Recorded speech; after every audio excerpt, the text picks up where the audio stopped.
Hello everyone, आप सभी लोगों का स्वागत है टीचिंग परीक्षा के आज के इस वीडियो में, जिसमें फ्रेंड्स हम लोग हमारा फंडामेंटल राइट्स या फिर जो मूलभूत अधिकार है आप लोगों के मौलिक अधिकार, इनके ऊपर में हम लोग चर्चा करेंगे। तो आप सभी लोग जल्दी जल्दी से बता दीजिए अगर आप लोगों को आवाज बराबर आ रही है, स्ट्रीमिंग भी आप सभी लोगों को बराबर है।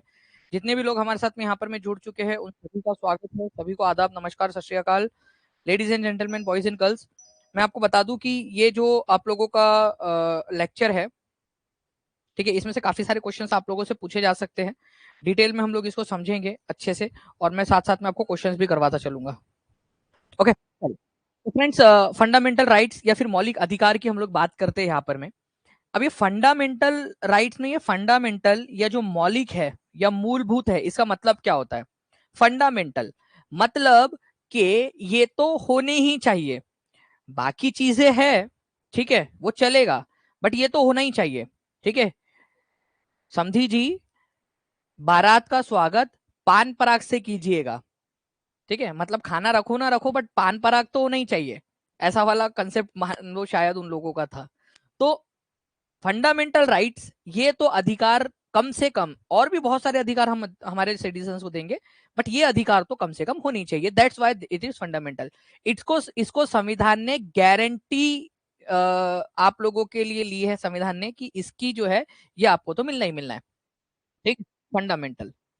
अब फ्रेंड्स, फंडामेंटल राइट्स के बारे में मैं आप लोगों से बात करूं तो ये जरूरी क्यों है, क्यों लाने की जरूरत पड़ गई फंडामेंटल राइट्स को? ऐसे भी तो काम चल सकता था, ऐसे ही लिख देते अधिकार। फंडामेंटल राइट्स क्यों बोलने लगे? देखिए, फंडामेंटल राइट जो है आप लोगों को अथॉरिटेरियन रूल से बचाता है, कि कल जाके मान लीजिए कि एक्स वाई जेड पर्सन अगर मान लो तो इससे प्रधानमंत्री बन जाते हैं, या कोई एक्स वाई जेड पार्टी आ जाती है सरकार में और वो अपने मन मर्जी से काम करने लगे, लोगों को सताने लगे, तो उससे बचाव कैसे होगा? लोगों के पास अधिकार होंगे, कुछ ऐसे अधिकार होंगे जो उनसे नहीं छीने जा सकते, तभी तो सरकार जो है कंट्रोल में रहकर काम करेंगी। तो तानाशाही से, अथॉरिटेरियन रूल से बचाने के लिए फंडामेंटल राइट्स जो है आप लोगों के यहाँ पर में होते हैं। इसके अलावा टायरनी, उत्पीड़न, अगर कोई आपकी सरकार आपका उत्पीड़न कर रही है या कोई और व्यक्ति आपका उत्पीड़न कर रहा है, उससे आपको बचाने के लिए यहाँ पर में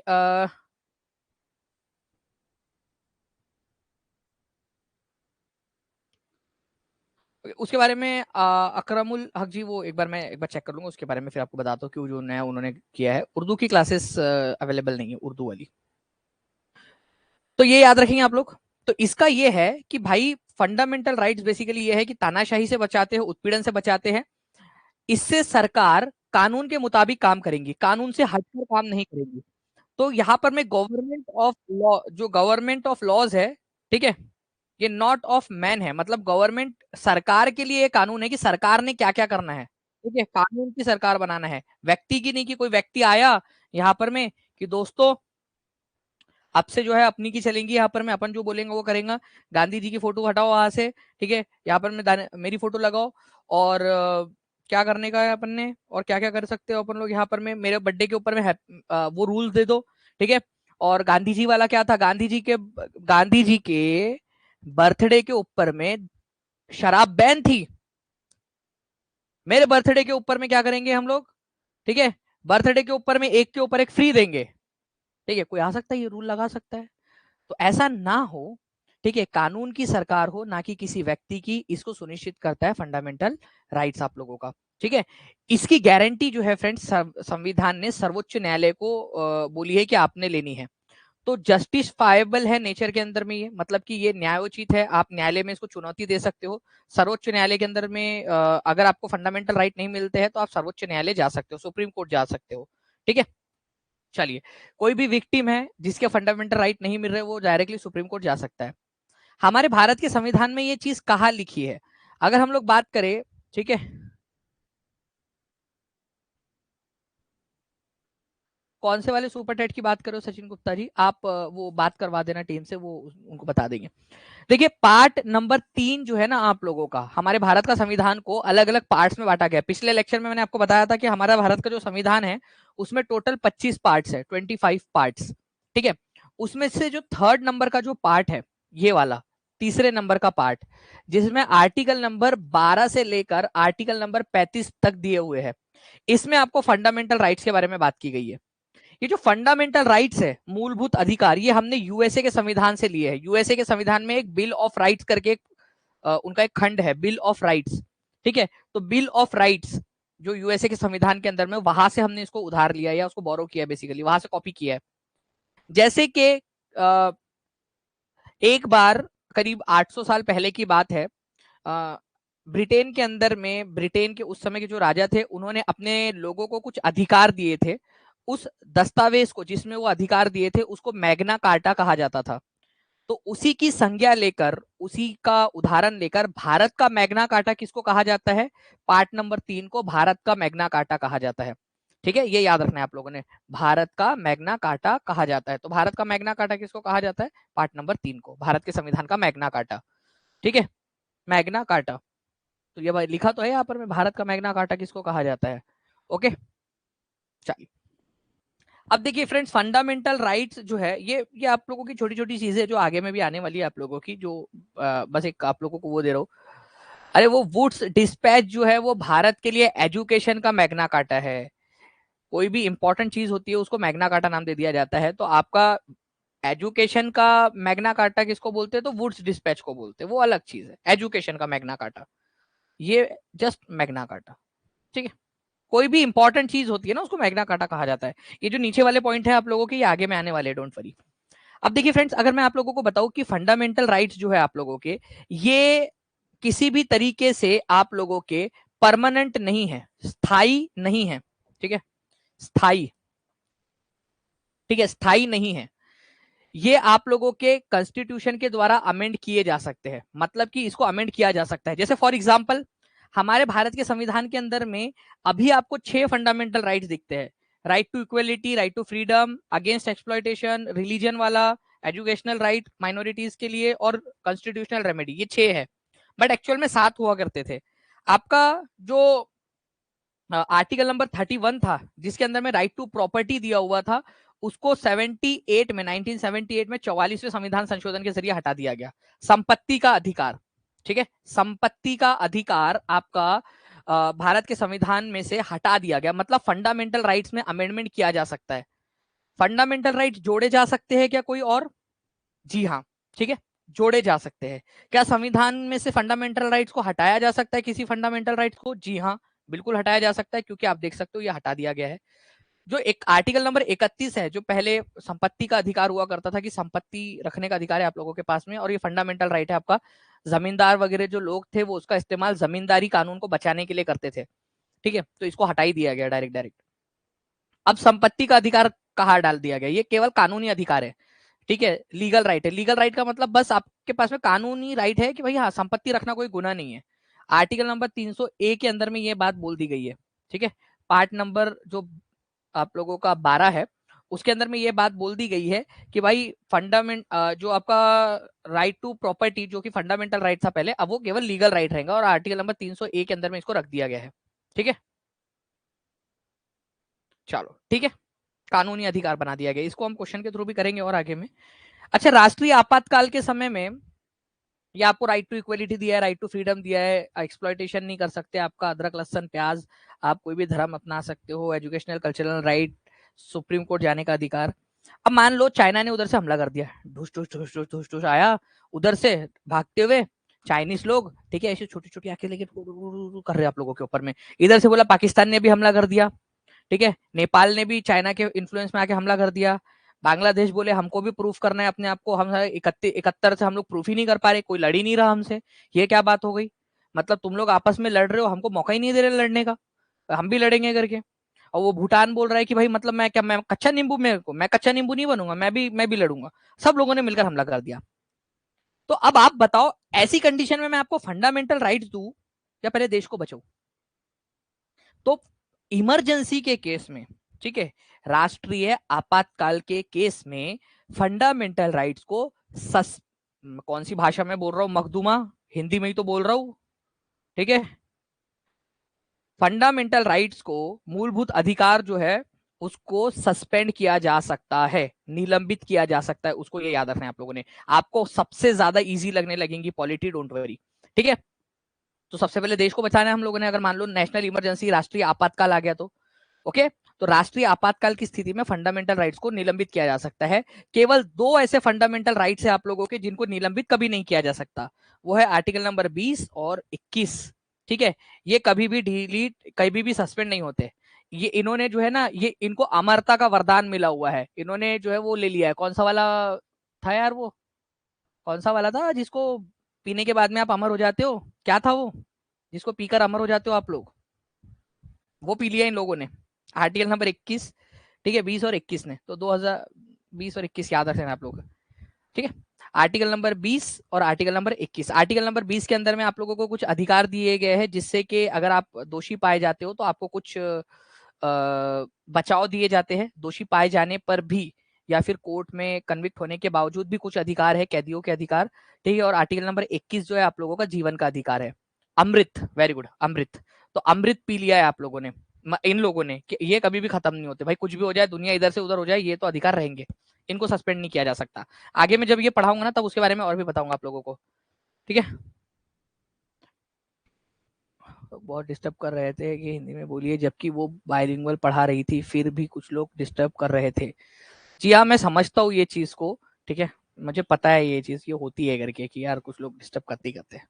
आते हैं फ्रेंड्स हम लोग यहाँ पर में हमारे एक एक करके आर्टिकल्स के ऊपर में। मैंने आप लोगों से कहा कि हमारे भारत के अंदर में आर्टिकल नंबर 12 से लेकर आर्टिकल नंबर 35 तक फंडामेंटल राइट्स है। बट एक्चुअल में जो आप लोगों के फंडामेंटल राइट्स है, ठीक है, एक्चुअल में जो फंडामेंटल राइट्स है वो आप लोगों के, ठीक है, 14 से लेकर 32 तक ही है। आर्टिकल नंबर 14 से लेकर 32 तक। तो फिर ये 12 और 13 क्या शादी में ढोल बजाने के लिए आए थे केवल? और यहाँ पर मैं 33, 34 और ये 35 क्या है सर? सब बताऊंगा, डोंट वरी, सारे के सारे बताऊंगा।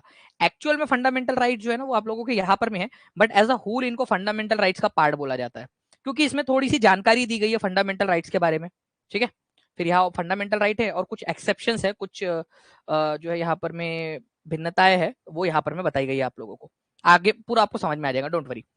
आर्टिकल नंबर 12 के अंदर में स्टेट की डेफिनेशन दी गई है। अब आप लोगों ने कई बार जो है यहाँ पर में,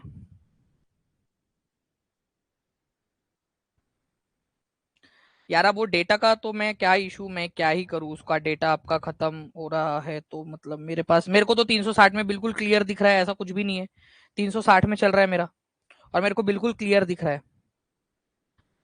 तो आर्टिकल नंबर 12 जो है फ्रेंड्स ये स्टेट को डिफाइन करता है। तो जब जब स्टेट शब्द आए इसका मतलब क्या है? ठीक है, ठीक है, स्टेट का मतलब क्या होता है? तो यहां पर में स्टेट का मतलब होता है हमारा हर चीज जो सरकार से रिलेटेड है। हमारी भारत की पार्लियामेंट ये स्टेट है। हमारे भारत के किसी भी राज्य की, राज्य मतलब यहाँ पर में जो राजस्थान, उत्तर प्रदेश, बिहार, ठीक है, दिल्ली की जो लेजिस्लेचर है वो, पंजाब की, मध्य प्रदेश, महाराष्ट्र, जो भी लेजिस्लेचर है आपका वो स्टेट कहलाएगा। कोई भी म्यूनिसिपैलिटी हो, कोई पंचायत हो, वो स्टेट कहलाएगा। ठीक है, कोई भी सरकारी कंपनी हो, ओएनजीसी हो, सेल हो, एलआईसी हो, कोई भी हो जो सरकारी कंपनी है, वो क्या है, वो आप लोगों का स्टेट कहलाएगा। तो जब जब हम स्टेट की बात करेंगे तो समझ जाना इन सारी चीजों की बात कर रहे हैं हम लोग। तो स्टेट मतलब आप वो राज्य, मतलब हरियाणा, उत्तर प्रदेश, बिहार, बस वो वाला स्टेट मत समझना। आर्टिकल नंबर 12 में बोला गया है कि इस पार्ट में, पार्ट नंबर 3 में, मतलब जो फंडामेंटल राइट का पार्ट है, ठीक है, जितनी भी भारत सरकार की, भारत देश की संस्थाएं है जो सरकारी है, हर एक चीज को यहां पर में स्टेट नाम से पुकारा जाएगा। क्लियर है ये? जहां जहां स्टेट बोलेंगे तो इन सबको इमेजिन कर लेना। ऐसा इसने आर्टिकल नंबर 12 ने खुद बोला है हमें कि देख भाई मैं पहले बता दे रहा हूं, मेरे को बाद में बोलना मत कि बताया नहीं था करके। ठीक है, तो 12 ने पहले ही बता दिया, मैं क्लियर कर देता भाई। ठीक है, thank you Khushboo Kumari ji for your sweet comment, thank you very much. ठीक है, ये याद रखना है आप लोगों ने सारी की सारी चीजें। नाउ अब आते हैं आगे में, आर्टिकल नंबर 13 क्या बोलता है भाई, मतलब आर्टिकल नंबर 12, यही तेरी दोस्ती, यही तेरा प्यार, तूने अपनी क्लियर कर दिया कि स्टेट की डेफिनेशन क्या है। थोड़ा सा मेरे को भी करने दे यार, मैं भी कुछ बता देता हूँ, है ना, मैं भी कुछ करूंगा यहाँ पर मैं। तो आर्टिकल नंबर 13 क्या बोलता है? आर्टिकल नंबर 13 बोलता है, देखो भाई लोग, जो भी कानून बनाओगे तुम लोग आगे में जाकर, जो भी कानून तुम लोग संसद में बनाओगे जाकर आगे में, अगर वो फंडामेंटल राइट्स के खिलाफ हुआ तो तुम्हारी खैर नहीं। उस कानून को जो है सुप्रीम कोर्ट को मैं ये अधिकार देता हूं और हाई कोर्ट्स को मैं ये अधिकार देता हूं कि इस कानून को रैप कर दो, खत्म कर दो, फिनिश कर दो, खलास कर दो। ठीक है, तो आर्टिकल नंबर 12 ने स्टेट की डेफिनेशन दी और आर्टिकल नंबर 13 ने judicial review, doctrine of judicial review बोलते हैं उसको, न्यायिक समीक्षा। ठीक है, न्यायिक समीक्षा बोला जाता है इसको, ये यूएसए से लिया है हम लोगों ने ये वाला कंसेप्ट। तो आर्टिकल नंबर 13 बोलता है कि अगर कोई भी कानून इन फ्यूचर जाकर बनता है और वो फंडामेंटल राइट्स का उल्लंघन करता है तो उसको इनवैलिड घोषित कर दिया जाएगा। ठीक है, रद्द कर दिया जाएगा, बिल्कुल ये वाली बात है। तो 12 और 13 बहुत सारे लोगों को समझ में नहीं आता, बट अब आप लोगों को समझ में आ गया होगा। सुप्रीम कोर्ट और हाई कोर्ट को जुडिशियल रिव्यू, न्यायिक समीक्षा का पावर दे दिया है इसने। हमने यूएसए से लिया ये कंसेप्ट कि भाई कोई भी कानून फंडामेंटल राइट्स के खिलाफ जाएगा तो उसको वॉइड घोषित या फिर रद्द कर दिया जाएगा उसको। ठीक है, ये ठीक है। चलो, शमा शर्मा बोले पहली बार समझ में आया सर, वाओ, चलो बहुत अच्छी बात है, आपको समझ में आ गया, बहुत बढ़िया। ठीक है, 12 और 13 समझ में आ गया अब अपने को।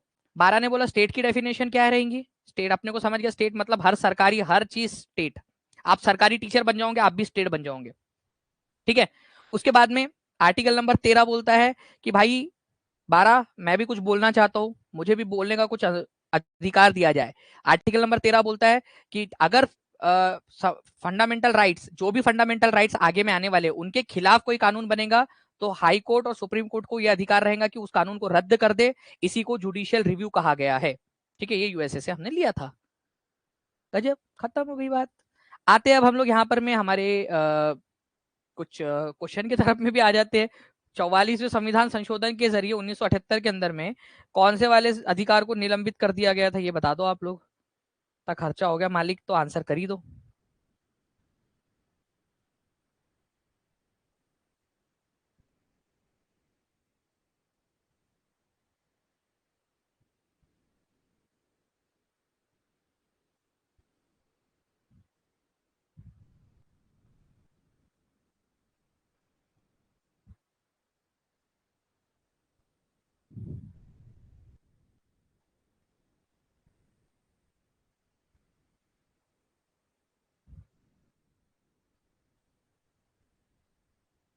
बहुत बढ़िया फ्रेंड, देखिए यहाँ पर मैं आप लोगों के आंसर आने स्टार्ट हो गए हैं। ऐसे ही आप लोगों ने आंसर करते रहना है। ठीक है, गुड। तो राइट टू प्रॉपर्टी, ये एक्चुअल में ना क्वेश्चन से क्वेश्चंस निकाल के 44th अमेंडमेंट और 1978, ये याद रखेंगे आप सभी लोग। Now friends, right to equality, right to freedom, ठीक है, right against exploitation, right to freedom of religion, cultural and educational rights, right to constitutional remedy, ये आप लोगों के कुछ अधिकार है। ठीक है, ये 6 अधिकार है आप लोगों के फंडामेंटल राइट्स। ठीक है, fundamental rights, right to freedom, right against exploitation, right to freedom of religion, cultural and educational rights, right to constitutional remedy. एक एक करके हम इसके ऊपर में बात करते हैं। ठीक है, एक एक करके मैं सारे आर्टिकल्स आप लोगों को समझाता हूँ। अब ये देखो ना, ये एक अधिकार जो है ना, ये आपका ग्रुप है। ठीक है, जैसे मान लीजिए ये ज्वाइंट फैमिली है। ठीक है, जस्सूबेन जयंतीलाल जोशी की ज्वाइंट फैमिली एक शो आता था, कितने लोगों ने देखा एनडीटीवी इमेजिन के ऊपर में, मेरे जमाने के कौन है। ठीक है, मैं मतलब भिड़े के जमाने का नहीं हूं मैं लेकिन आप समझ लो, एक शो आता था जस्सूबेन जयंतीलाल जोशी की ज्वाइंट फैमिली, मतलब बहुत सारे लोग थे उस फैमिली के अंदर में, उस शो ही था, बड़ा बड़ा मस्त शो लगता था मुझे। ठीक है, जस्सूबेन जयंतीलाल जोशी की ज्वाइंट फैमिली। अब ये ज्वाइंट फैमिली है फंडामेंटल राइट्स की। हर मतलब इसमें इसके काफी सारे बच्चे हैं फंडामेंटल राइट के, हर बच्चे के अपनी भी कुछ परिवार है। जैसे राइट टू इक्वालिटी का अपना खुद का परिवार है, आर्टिकल नंबर 14 से 18 तक का। ठीक है, तो राइट टू, ठीक है, इक्वालिटी में 14 से लेकर 18 तक का आप लोगों का क्या है, अधिकार है, ये याद रखना है आप लोगों ने। इंपॉर्टेंट पॉइंट है आप लोगों का, याद रख सकते हो आप लोग इस चीज को, राइट टू इक्वालिटी 14 से 18 तक। उसके बाद में दूसरा वाला परिवार right to freedom, article number 19 से 22 तक के जो आर्टिकल्स है आप लोगों के। ठीक है, राइट टू, ठीक है, राइट टू फ्रीडम वाला परिवार है। ये एक ही परिवार है, ज्वाइंट फैमिली है ये, लेकिन न्यूक्लियर भी है इसके अंदर में। ठीक है, जैसे कि आजकल काफी सारे लोग ज्वाइंट फैमिली के अंदर में रहते हैं, कुछ लोग ज्वाइंट फैमिली में रहना पसंद करते हैं, कुछ लोग न्यूक्लियर फैमिली में रहना पसंद करते हैं। ठीक है, चलो, तो राइट टू इक्वालिटी 14 से लेकर 18 समानता का अधिकार, राइट टू फ्रीडम 19 से लेकर 22 का तक का अधिकार, स्वतंत्रता का अधिकार। ठीक है, राइट अगेंस्ट एक्सप्लॉइटेशन, शोषण के खिलाफ अधिकार। ये छोटा सा परिवार है, बस ये मियाँ बीवी, बस इनके बच्चे नहीं है, छोटे से। 23 और 24, बस 23 और 24 खत्म। 23 और 24 शोषण के खिलाफ अधिकार, भाई कोई शोषण ही नहीं कर रहा है यहाँ पर में, बच्चे लोग नहीं तो शोषण कर डालते हैं आप लोगों का, बच्चे लोग कि रात रात भर सोने नहीं देते हैं, जिसके भी बच्चे, उसको पता होगा जिसके बच्चे होते हैं वो सो नहीं पाता रात रात भर, यार पहले सो जाते थे, ये इसको 2 बजे इसको उठना होता है, दिन भर तो बढ़िया आराम से सोया रहता है, ठीक है, रात भर हमको सोने नहीं देता, ऐसा होता है ना, जिन लोगों के होंगे बच्चे उनको पता होगा। फिर उसके बाद में right to freedom of religion, धार्मिक स्वतंत्रता का अधिकार, 25 से लेकर 28 तक आप लोगों का, ठीक है। कल्चरल एंड एजुकेशनल राइट 29-30, ठीक है, कल्चरल एंड एजुकेशनल राइट, आप कल्चरल हो जाते हो, एजुकेशन भी पूरा हो जाता है आपका 29-30 तक, सब आपका एजुकेशन और कल्चर दोनों हो जाते हैं आप लोगों के, शादी उदी हो जाती है, ऐसा समझ के रख लेना कुछ तो भी। Right to constitutional remedy, remedy, ठीक है। तो देखो फ्रेंड्स, रेमेडी जो है ना, आप जब भी रेमेडी उपचार कराने जाओ तो आपको सुप्रीम डॉक्टर के पास में जाना चाहिए, कभी भी खराब डॉक्टर के पास मत जाना, हमेशा सुप्रीम डॉक्टर के पास में जाना, ताकि आप लोगों की तबीयत जल्दी से ठीक हो जाए, ठीक है, अच्छे से ठीक हो जाए। तो संवैधानिक उपचार का अधिकार, उपचार, तो उपचार के लिए तो सुप्रीम जगह पे ही जाएंगे भाई, हम लोग सुप्रीम कोर्ट जाएंगे हम लोग। तो अगर कोई भी अधिकार नहीं मिल रहा है तो सुप्रीम कोर्ट जाएंगे, संवैधानिक उपचार का अधिकार केवल अकेला ये लड़के की शादी होने की बची है, ऐसा समझ लो आप लोग, ठीक है, ठीक है। चलिए अब एक एक करके मैं सारे आपको बताऊंगा, ये ना, ये कंसेप्ट ही लोगों को समझ में नहीं आता था कि ये क्या है परिवार, राइट टू इक्वलिटी वगैरह वगैरह, अब समझ में आ गया आप लोगों को आसानी से, चलो क्या बात है, बहुत बढ़िया।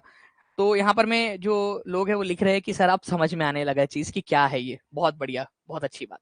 आगे मैं पूरा बताऊंगा आपको, अगर कोई भी चीज छूटी है ना आप लोगों की समझने में, पूरा मैं आपको अच्छे से एक्सप्लेन करूंगा, ओके, ध्यान से समझना बस। राइट टू इक्वलिटी वाले परिवार को ले लेते हैं हम लोग पहले, इसको, इसके परिवार को समझ लेते पूरा का पूरा, इसको साइड में लेते, इसको पूरा समझेंगे हम लोग यहाँ पर में। राइट टू इक्वलिटी, 14 से लेकर 18 तक के जो अधिकार है वो राइट टू इक्वलिटी वाले फैमिली के अंदर में आते हैं, इस वाले पार्ट के अंदर में आते हैं, ठीक है।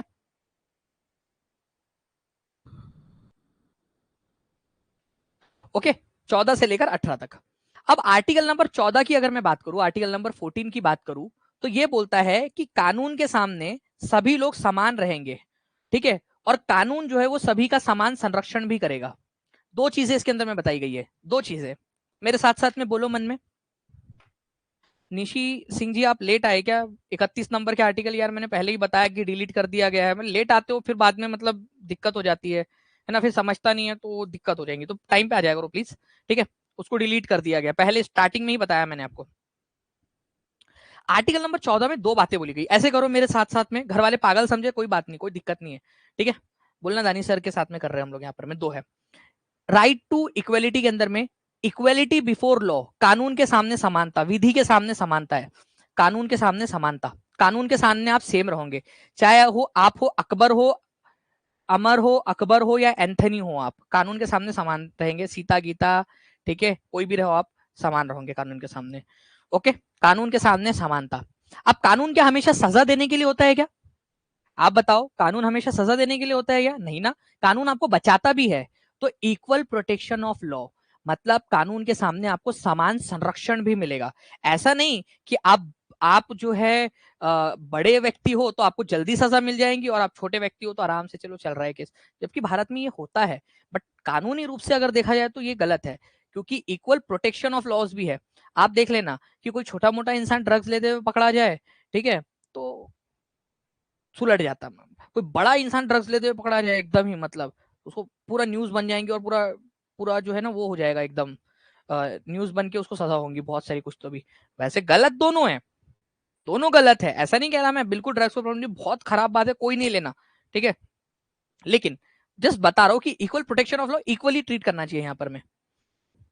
तो equality before law and equal protection of laws, ये दोनों दो चीजें आप लोगों की। ये इक्वलिटी बिफोर लॉ वाला जो कंसेप्ट है ना, पहला वाला आर्टिकल नंबर 14 का, ठीक है, ये हमने ब्रिटिश ओरिजिन से लिया है, ब्रिटेन से लिया है। और इक्वल प्रोटेक्शन ऑफ लॉज जो है ये हमने अमेरिका के कॉन्स्टिट्यूशन से लिया, दोनों का मिक्सचर बना के हम लोगों ने ले लिया, वैसे भी चूड़ा बनाना हम लोगों को बहुत पसंद है, ठीक है। तो equality before law and equal protection of laws, आगे मैं रिवीजन कराऊंगा, टेंशन की कोई बात नहीं, आप लोगों को ध्यान से सुनिए आप लोग। नेक्स्ट है फ्रेंड्स अनुच्छेद 15। अनुच्छेद 15 बोलता है कि भाई कोई भी धर्म, जाति, वर्ण, लिंग या जन्म के स्थान के आधार पर भेदभाव नहीं करेगा, ठीक है। अभी मैं बताता हूँ, कुछ लोगों का सवाल आएगा कि सर जन्म के स्थान के आधार पर भेदभाव तो होता है, ठीक है। तो धर्म, जाति, वर्ण, लिंग, जन्म का स्थान, इसके आधार पर भेदभाव नहीं होगा। ठीक है। रिलीजन के आधार पर भेदभाव नहीं कर सकते आप। रेस मतलब वर्ण की, कौन से वर्ण से बिलोंग करते हो आप, काले हो गोरे हो, क्या है आप लोगों का वर्ण। ठीक है। कास्ट, कौन से कास्ट से हो, सेक्स लड़का हो लड़की हो, या आपका जन्म कहाँ हुआ है, इसके आधार पर, केवल इनके आधार पर आपके आपके साथ में भेदभाव नहीं किया जा सकता। ठीक है, ये याद रखेंगे आप लोग। तो इनके आधार पर राज्य मतलब स्टेट, जो पूरी की पूरी भारत की प्रशासनिक व्यवस्था है, वो भेदभाव आपके साथ में नहीं कर सकती। अब कुछ लोग कहेंगे कि सर लेकिन भेदभाव तो अब भी हो गया, और मैं तो अभी बोलता दो भेदभाव हो गए। एक तो बिहार वालों ने बोल दिया कि बाहर के कोई भारत भारत का जो बिहार का नहीं है रहवासी, उसको हम बीपीएससी भरने नहीं देंगे, और दूसरा लड़कियों को हम देंगे रिजर्वेशन। ये तो दोनों हो गए यहाँ पर में। ठीक है। अब यहाँ पर में कोई एक है जिन्होंने बोल दिया कि कास्ट में भी होता है सर, कास्ट के आधार पर भी भेदभाव होता है, कास्ट को भी रिजर्वेशन। मैं आपको बता दूं, सबसे ज्यादा अगर कोई एक्सेप्शंस मतलब कि खुद की बात से पलट जाना, जिसको शास्त्रों में दोगलापन कहा गया है, वो हमारे संविधान के अंदर में ही है।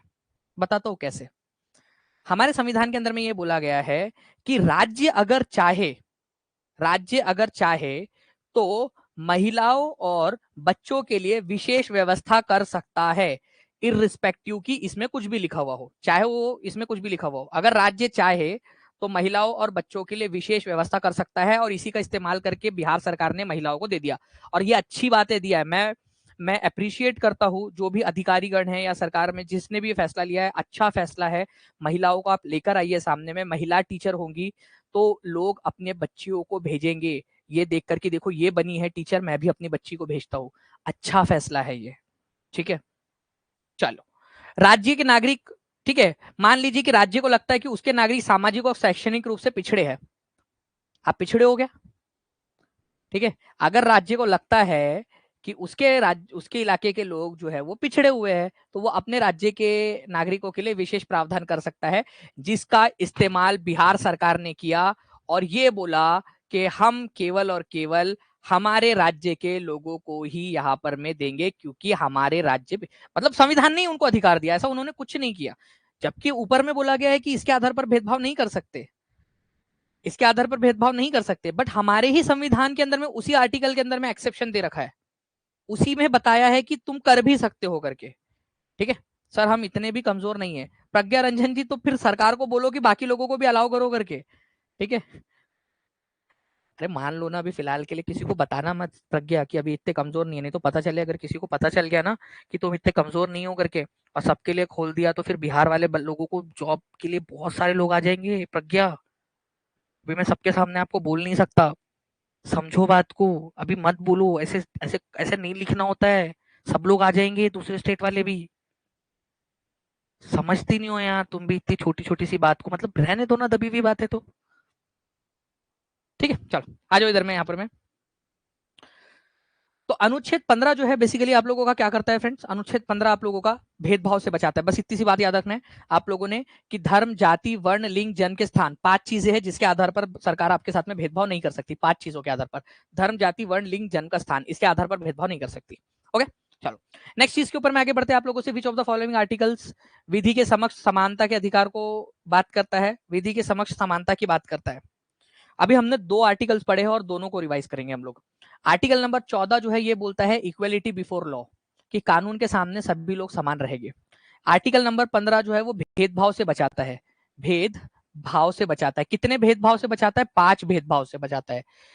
जन्म का स्थान, जाति, वर्ण, ठीक है, रिलीजन, धर्म, और आप लोगों का बेसिकली कौन से कहां पर में आपका जन्म का स्थान हुआ है आप लोगों का। ठीक है।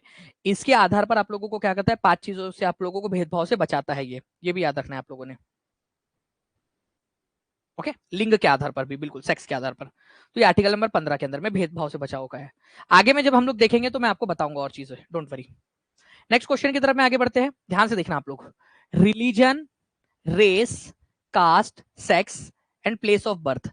मैं पूरा याद कराऊंगा आप लोगों को, वंश बोलो या वर्ण बोलो, यहाँ पर में धर्म, वंश या वर्ण, जाति, लिंग और जन्म के स्थान पर कौन बचाता है। अभी हमने पढ़ाई दो ही है, तो अब तो आप लोगों को याद हो जाएगा हमेशा हमेशा के लिए, आर्टिकल नंबर 15। ठीक है, 15। ठीक है, 15 के अंदर में। ठीक है, ये याद रखना है आप लोगों ने। वैसे भी जब लड़का 15 साल का होता है ना, तो वो स्कूल में होता है, उसका नाम चाहे राहुल हो, उसको रेशमा पसंद आ जाती है, रिहाना पसंद आ जाती है। हो सकता है कि परमजीत कौर हो, उसको जो है सोहेल पसंद आ जाता है। भेदभाव करते ही नहीं 15 साल की उम्र में, समझता ही नहीं ना उतना सब, वो मतलब आ जाता है, वो 15 साल की उम्र ही वैसी होती है बेसिकली। क्या ही बोले। विच आर्टिकल ऑफ इंडियन, चलो ये हो गया आप लोगों का 15, आर्टिकल नंबर 15। आ जाओ यहाँ पर में आर्टिकल नंबर 16 की तरफ में आते हैं हम लोग यहाँ पर में। ध्यान से देखो आप लोग 16 के अंदर, ध्यान से समझना मैं क्या बता रहा हूँ यहाँ पर में। आर्टिकल नंबर 16 बोलता है कि ठीक है भाई, तुमने भेदभाव तो नहीं किया, 10 साल की 10वीं क्लास में थे, भेदभाव तो नहीं किया, तुमको हम इक्वल अपॉर्चुनिटी देंगे एम्प्लॉयमेंट के अंदर में। ठीक है, क्या करेंगे हम लोग, इक्वल अपॉर्चुनिटी देंगे सरकारी एम्प्लॉयमेंट के अंदर में, सबको इक्वल अपॉर्चुनिटी मिलेंगी पब्लिक एम्प्लॉयमेंट के अंदर में, लोक नियोजन या फिर सरकारी नौकरियों के अंदर में सबको इक्वल अपॉर्चुनिटी दी जाएंगी। लेकिन मैंने आप लोगों से कहा ना कि भाई हमारा संविधान एक ऐसा संविधान है जिसके अंदर में सबसे ज्यादा बार अपनी ही बात से पलट दिया गया है, सबको इक्वेलिटी देंगे। जी हाँ, बट बट अगर कोई भी अगर सरकार को लगता है कि बैकवर्ड है जाति के आधार पर, उसको रिजर्वेशन दिया जा सकता है। तो रिजर्वेशन आपका आर्टिकल नंबर 16 में दिया गया है, जो जातिगत आधार पर रिजर्वेशन दिया गया है। अगर सरकार को लगता है, ठीक है, सरकार को लगता है कि भाई किसी को रिजर्वेशन देने की जरूरत है तभी वो एम्प्लॉयमेंट में आ पाएगा, तो उसको रिजर्वेशन दिया जा सकता है, जबकि बोला है इक्वल अपॉर्चुनिटी देंगे सबको, लेकिन यहां पर में उन्होंने कर दिया। जी हाँ, फ्लेक्सिबिलिटी भी इसको बोला जा सकता है, रंजीता श्रीवास्तव जी। ठीक है, इसके अलावा आपको पता होगा हमारे देश के अंदर में 2019 के अंदर में संविधान संशोधन होता है एक, जिसमें सरकार ने यह किया कि EWS, economically weaker section, economically weaker section जो है आप लोगों का, जो लोग जनरल कैटेगरी में आते हैं और इकोनॉमिकली वीकर सेक्शन मतलब गरीब है, उन लोगों को नौकरियों के अंदर में और शैक्षणिक संस्थानों में 10% का आरक्षण मिलेगा। ठीक है, तो ईडब्ल्यूएस कैटेगरी के लिए कितने प्रतिशत का आरक्षण है, 10% का आरक्षण। ये 2019 के अंदर में किया गया था, ये आप लोगों ने याद रखना है फ्रेंड्स, इंपॉर्टेंट पॉइंट है, एग्जाम के अंदर में आप लोगों से पूछ सकते हैं। ओके, तो ये याद रखना है आप लोगों ने। क्या क्या याद रखना है आप लोगों ने, ईडब्ल्यूएस रिजर्वेशन 2019 10% आरक्षण। ओके, इसका सर्टिफिकेट बनवा लेना जिस जिसके भी पास में है, जिस जो भी है एलिजिबल। मैं आपको बता दूं, अगर सबसे कम किसी का जाएगा, ठीक है, अगर किसी का सबसे कम कट ऑफ जाएगा ना, महिलाओं के अलावा बात कर रहा हूं मैं, ठीक है, वो इसी का जाएगा, देख लेना। 103 नंबर का जो संविधान संशोधन था, संविधान संशोधन 103 इसी से जाएगा। मैं आपको गारंटी से बोल रहा हूँ, पूरा एक्सपीरियंस के आधार पर बोल रहा हूँ मैं। और अगर लड़की हो और ईडब्ल्यूएस कैटेगरी में आते हो, मैं आपसे अभी भी कहूंगा ईडब्ल्यूएस कैटेगरी का सर्टिफिकेट बनवा लो। अगर आते हो ईडब्ल्यूएस के अंदर में तो बना लो। मैं बोल रहा हूँ ओबीसी से भी कम जाएगा इसका कट ऑफ। मैं आज बोल रहा हूँ आपको, ये वीडियो रिकॉर्ड हो रहा है, मैं आज बोल रहा हूँ आपको, इकोनॉमिकली वीकर सेक्शन का महिलाओं का कट ऑफ ओबीसी से भी कम जाने वाला है। सिंपल सी बात, जो बात साफ बात। ठीक है, और ये मैं एक चीज को नहीं, पूरे जितने भी हुए हैं उस सब की चीज को बता रहा हूँ आप लोगों को।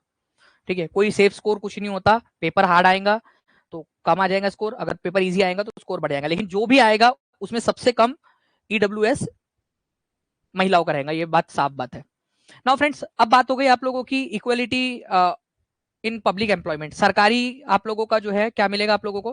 ठीक है, सरकारी जो है आप लोगों को जॉब के अंदर में इक्वल अपॉर्चुनिटी मिलेंगी, ये बात की गई है आप लोगों की। उसके बाद में आर्टिकल नंबर 17 बोलता है कि अगर हमारे भारत के अंदर में कोई भी किसी भी जात पात के आधार पर छुआछूत करता है, हमारे भारत में क्या होता था पहले, मान लीजिए कि यहाँ पर में कोई एक खास जाति का कोई व्यक्ति है, वो कुएं से पानी नहीं भर सकता, क्यों, क्योंकि उसकी जाति को छोटा माना जाता है। वो मंदिर में नहीं जा सकता, उसके बच्चे स्कूल में नहीं पढ़ सकते, जाएंगे भी तो अलग नीचे बैठना पड़ेगा, उनके साथ में भेदभाव होता था। इसी को अनटचेबिलिटी बोला जाता है। ऐसा कहा जाता है कि अगर ब्राह्मण ऐसे चल रहा है, ठीक है, और ब्राह्मण की जो परछाई है, ठीक है, उसको भी जो है वो शूद्र, अगर कोई नीची जाति का है उसको वो टच हो गई तो उस ब्राह्मण को घर जाके नहाना पड़ेगा। ये वर्ण व्यवस्था की जो हमारी बुराइयां थी, ये याद रखना है आप लोगों ने। ओके, तो अनटचेबिलिटी से बहुत ज्यादा नुकसान हुआ है हजारों सालों तक। तो अनटचेबिलिटी को एबॉलिश कर दिया गया है। अगर आप में से किसी ने भी जात पात के आधार पर अनटचेबिलिटी को, छुआछूत को प्रमोट किया, आपको जिंदगी भर सरकारी जॉब नहीं मिलेंगी, ये याद रख लेना आप लोग। ठीक है, अगर जाने के बाद में स्कूल में जाके भी किया तो आप लोगों को जॉब से हटा दिया जाएगा। अनटचेबिलिटी मतलब जात पात नहीं करनी है। तो एबोल्यूशन ऑफ अनटचेबिलिटी की, किसी भी छोटी जाति का है इस वजह से इसको मैं टच नहीं करूंगा, ठीक है, या छोटी जाति का है इस वजह से मैं इसको कुएं से पानी नहीं भरने दूंगा, इसको कहा जाता है छुआछूत। छुआछूत मतलब ये नहीं है यहां पर मैं, ठीक है, कि सूरज के पास, ठीक है, चराग के पास मोम लाकर देखूं, मोम को चराग के पास लाकर देखूं, हो इजाजत तो तुझे हाथ लगा कर देखूं, लड़की को बोल रहा है कोई, मान लो, वो वाला टचेबिलिटी अनटचेबिलिटी नहीं है ये। ये याद रखना है आप लोगों ने।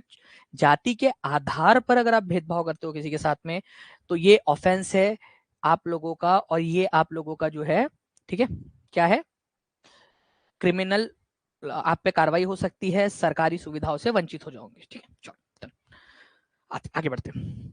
अब कई बार क्या होता है, मैं इस गांव का जयकान शिखरे, मैं यहाँ का राजा अधिराज, महाराजा अधिराज, अदरक लहसन प्याज सब हूँ यहाँ का मैं। ठीक है, ये जो टाइटल्स ले लेते थे ना लोग बड़े बड़े से, यहाँ पर मैं बहुत बड़े बड़े से, ठीक है, श्री श्री आ, जो है विक्रमादित्य, ठीक है, और समुद्रगुप्त, ठीक है, जहांगीर, सलीम, पता नहीं कौन कौन सी बहुत बड़ी बड़ी उपाधियां ले लेते थे, राजकुमार, राजकुमारी। तो ये जो टाइटल्स थे, उपाधियां थी, इन सबको अंत कर दिया गया, बोले इनको डालो कचरे में। अब उपाधियां नहीं रहेंगी आप लोगों की, ठीक है, ये याद रखना है आप लोगों ने। तो जितनी भी उपाधियां है, टाइटल्स है, इनका एबोल्यूशन कर दिया गया 18 साल की, 18 आर्टिकल नंबर 18 में। ठीक है, ये याद रखना है आप लोगों ने, किसी भी भारतीय सिटीजन को केवल भारत नहीं बल्कि फ्रेंड्स भारत के बाहर से भी, ठीक है, भारत के बाहर का भी कोई भी टाइटल लेने से जो है, ठीक है, वो प्रोहिबिट करता है, उसको प्रोहिबिट करता है। कोई टाइटल आप लोग नहीं ले सकते हो। अगर आप कोई टाइटल ले रहे हो, कोई भी टाइटल अगर आपको मिल रहा है, तो आपको क्या करना पड़ेगा, भारत सरकार से पहले परमिशन लेनी पड़ेगी। ठीक है, आपको भारत सरकार से परमिशन लेनी पड़ेगी, तभी आप वो टाइटल को रिसीव कर सकते हो। टाइटल का मतलब ही होता है उपाधि, कोई आपको दिया गया है, मान लो आपके नाम के आगे कुछ लगा दिया जा रहा है, कुछ बड़ा सा कुछ तो भी, ठीक है, वो उसको उपाधि बोला जाता है। तो उपाधियों का अंत कर दिया गया। जैसे सबसे पहला इसको इसको पता है किसने, इसको सबसे पहले किसने छोड़ा था, राजकुमारी अमृत कौर ने छोड़ा था इसको सबसे पहले, मैं आपको बता सकता हूँ। एक्चुअल में क्या हो रहा था, ध्यान से सुनो, ठीक है, हुआ यूं, वो बैठे थे वो लोग वहां पर में 6-7 लोग वहां पर, और चर्चा कर रहे थे। श्री राजगोपालाचारी जो थे उन्होंने बोला कि यार टाइटल्स का अंत करना है, कैसे करें। तो राजकुमारी अमृत कौर ने कहा कि हम क्या करते हैं, मतलब वहां पर में श्री राजगोपालाचारी जी ने कहा कि टाइटल्स का एबोल्यूशन करना है, ये खत्म कर देंगे हम लोग। बाबा साहेब आम्बेडकर भी बैठे थे वहां पर में, ठीक है, तो उनको उन्होंने कहा कि मैं इस बात का समर्थन करता हूँ, हमें टाइटल्स का खत्म कर देना, उपाधियां खत्म सब लोगों की, सब इक्वलिटी आ जाएगी इससे। तो राजकुमारी अमृत कौर थी, उन्होंने इनिशिएटिव लेते हुए बोला कि आज से कोई मुझे राजकुमारी अमृत कौर ना कहे, ठीक है, सिर्फ अमृत कौर कहे, ठीक है, राजकुमारी अमृत कौर ना कहे, सिर्फ अमृत कौर कहे, क्योंकि वो राजकुमारी थी एक्चुअली, इस वजह से उनको राजकुमारी अमृत कौर कहा जाता था। तो सबसे पहले उन्होंने बोला मैं वॉलंटरी अपनी अपनी उपाधि को त्यागती हूँ। तो ऐसे जो है आप लोगों का ये वाली चीजें जो है इन्होंने खत्म कर दी गई थी, ये याद रखेंगे आप सभी लोग। इंपॉर्टेंट पॉइंट है, एग्जाम के अंदर में आप लोगों से पूछा जा सकता है। ठीक है, याद रखना है आप सभी लोगों ने। डन है आप लोगों को ये चीज।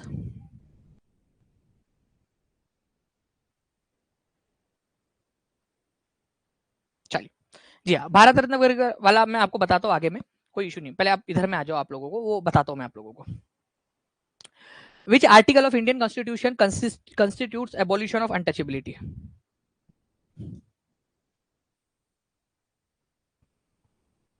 इस क्वेश्चन का आंसर करो पहले, सबसे पहले। हाँ, एक चीज और है, वो दो तीन चीजें एक्चुअली वो एक साथ बताऊंगा मैं, पहले इसका आंसर करो आप लोग।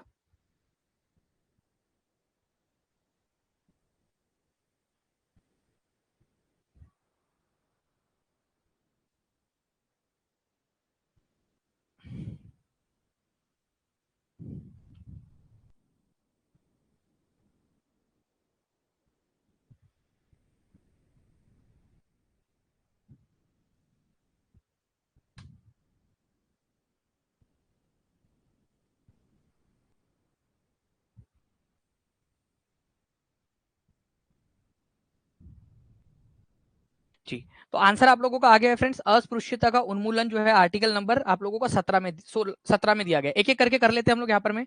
हम लोगों ने देखा 16 के अंदर में क्या था, 17 में क्या था, जो जो पढ़ चुके हैं उसको रिवीजन करते जाएंगे हम लोग। आर्टिकल नंबर 16 में बोला था कि इक्वलिटी इक्वालिटी इक्वालिटी, ठीक है, in opportunity opportunity in public employment employment मतलब सरकारी जॉब के अंदर में आप लोगों को इक्वालिटी मिलेंगी। आर्टिकल नंबर 17 क्या बोलता है, यही एबोल्यूशन ऑफ अनटचेबिलिटी की अनटचेबिलिटी जो है, छुआछूत जो है उसको निर्मूलन कर दिया जाएगा। सरकारी जॉब के अंदर में इक्वल अपॉर्चुनिटी दी जाएंगी, ये 16 साल की उम्र में बोला है। लड़के को प्यार हो गया, वो बोल रहा 16 साल की उम्र में कि भाई अब मेरे को जल्दी से काम धंधे पे लगना पड़ेगा, नहीं तो जो अभी 15 साल की उम्र में जो भेदभाव को खत्म करके उसने प्यार किया था, ठीक है, ओके, उसको मिलेगा नहीं। वो 17 साल के अंदर में अनटचेबिलिटी आ जाएंगी उसकी जिंदगी में, ये याद रखना है। और जो टाइटल उसको मिला हुआ है ना, बॉयफ्रेंड गर्लफ्रेंड जो भी वाला टाइटल मिला हुआ है, टाइटल छिन जाएगा उससे 18 के अंदर में। तो ठीक है, तो 15 में भेदभाव खत्म किया था उसने, 14 साल का हुआ लड़का, जवान हो गया, ठीक है। इक्वलिटी उसको समझ में आ गई कि भाई सब लोग सेम है, सब लोग समान है, कानून के सामने सब समान होते हैं। 15 साल के अंदर में उसने भेदभाव खत्म करके जो है वो कर लिया अपना, जो भी करना था उसको पसंद आ गया कोई। 16 साल की उम्र में उसने जॉब ढूंढनी स्टार्ट कर दी। उसको पता था कि अगर 16 साल की उम्र में उसने जॉब नहीं ढूंढी, ठीक है, इक्वलिटी नहीं मिली उसको जॉब के अंदर में, तो 17 साल में अनटचेबिलिटी आ जाएंगी उसके ऊपर में, और उसका जो टाइटल है 18 साल के अंदर में वो एबॉलिश हो जाएगा। तो कहानी को इस प्रकार से आप लोग याद रख सकते हो, ठीक है। चलिए, समझ गए ना भावनाओं को, बस इतनी सी बात है, भावनाओं को समझो बस।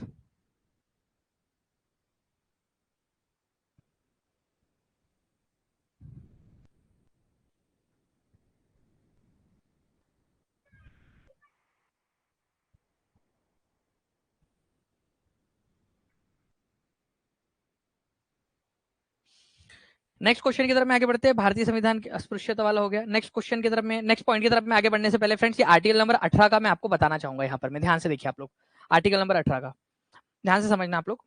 देखिए आर्टिकल नंबर 18 जो है ये उपाधियों का अंत करता है, लेकिन जो एकेडमिक आप लोगों की उपाधियां होती है, ठीक है, एकेडमिक उपाधियां, उनको ये एक्सेप्शन देता है, ठीक है, एकेडमिक डिस्टिंक्शन, जैसे कि सर, मैडम, ठीक है, जो एकेडमिक जो डिस्टिंक्शन होते हैं आप लोगों के, एकेडमिक डिस्टिंक्शन होते हैं, उनको उनको देता है। शैक्षणिक जो आप लोगों की आप लोग अचीव करते हो, डॉक्टर, आप लोग एकेडमिक करके आपने पीएचडी कर ली तो आपको डॉक्टर बनते हैं, ठीक है, वो सब आप लोगों को उसको अलाउ करता है, वो यूज कर सकते हो।